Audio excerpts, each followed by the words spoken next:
大家好，我是乐乐。最近呢，我在eBay竞拍得到了这个1930年代的老相框，对它进行了小小的修复，放上了我们最喜欢的照片，一起来看一下吧。这个是20世纪30年代的，也就是现在是80-90年，然后它背面看得出是木头的嘛，但是实际上我给你看这里已经剥落了，松的，给你看它可以下来，所以它这些雕花它不是木雕，它是那个石膏。有的人他会怎么做？他会把这一部分翻模，然后把这个新翻的模重新再补回这个地方。但是我们这个还挺完整的，等会就用胶水吧。它这个呢，它是贴的金箔，所以有金色，然后年代久了，金箔它因为非常非常薄，就已经磨损掉了，有些地方连石膏都掉了。看到前主人在石膏掉的地方还涂成黑色，让它不显眼。有一些它掉了之后，它也就没处理，就变成现在这样。著名的乌胡椒。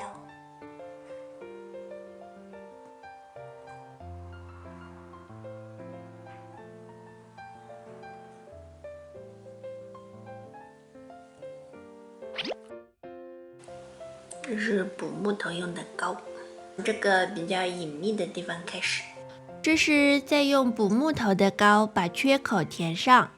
我们没有采用刚才说的翻模的方法修复，因为我们想要修旧如旧，只修补石膏脱落的破损部位，在没有损坏的区域保持老物件原有的味道。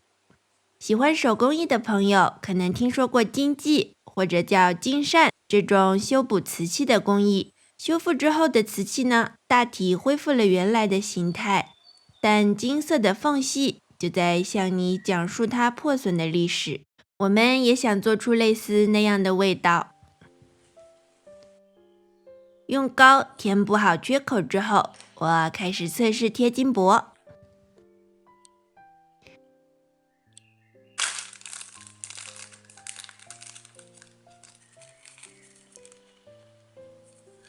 没有这么容易，这个翻车了。当时是用的比较硬的刷子，然后它就会把金箔粘走，所以两边同时在粘，这个金箔就乱七八糟的。然后这个的话是我在撕掉美纹纸的时候，然后不知道什么原因把它也扯走了很多，然后我再重新把金箔往上贴上去，刷上去的时候，它刷到了外面我不想要它粘上的区域。这个基本上是我想要的效果，就是只有这一块被补的地方是贴了金箔，而且金箔是比较完整，没有皱巴巴的。这个是我们想要的效果。好吧，测试了3个不起眼的缺口，尽管有一点翻车，但我知道如何继续啦。首先把膏填在缺口中，用小塑料板或者湿纸巾刮掉多余的部分。大概10分钟，这些膏就到了一个半干未干的状态。这个时候就可以很容易的把表面涂抹平滑。膏干透了以后，就开始贴金箔啦。涂抹金箔胶水之后，把金箔尽量完整的覆盖在缺口上，用柔软的刷子或者海绵在表面轻轻按压。这里贴的美纹纸是为了避免金箔被贴到没有破损的部位。撕下美纹纸的时候要非常小心，用刷子轻抚美纹纸抬起来的地方，这样避免金箔跟随着美纹纸一起被揭起。这个缺口就补好啦，恢复了饱满的形态，还增添了亮眼的金色，不错吧？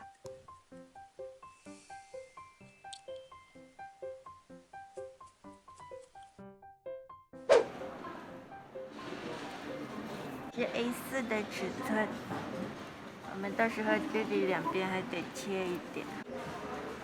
你看那个可以定做。这种用斜45度刀口切出一个展示框的卡纸，被广泛的应用在博物馆和美术馆。这样呢，就创造了相片和相框之间的留白。Rossmann 打印的照片，把照片贴在卡纸的背面。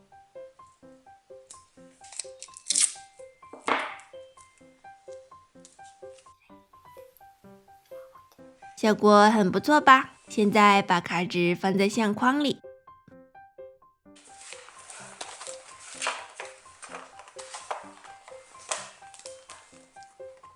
这是我们用来在墙上和门上粘相片的胶泥。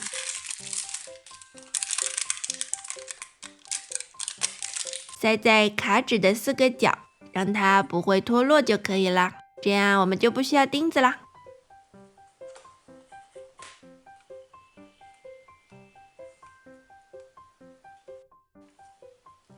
完成喽，看一下吧。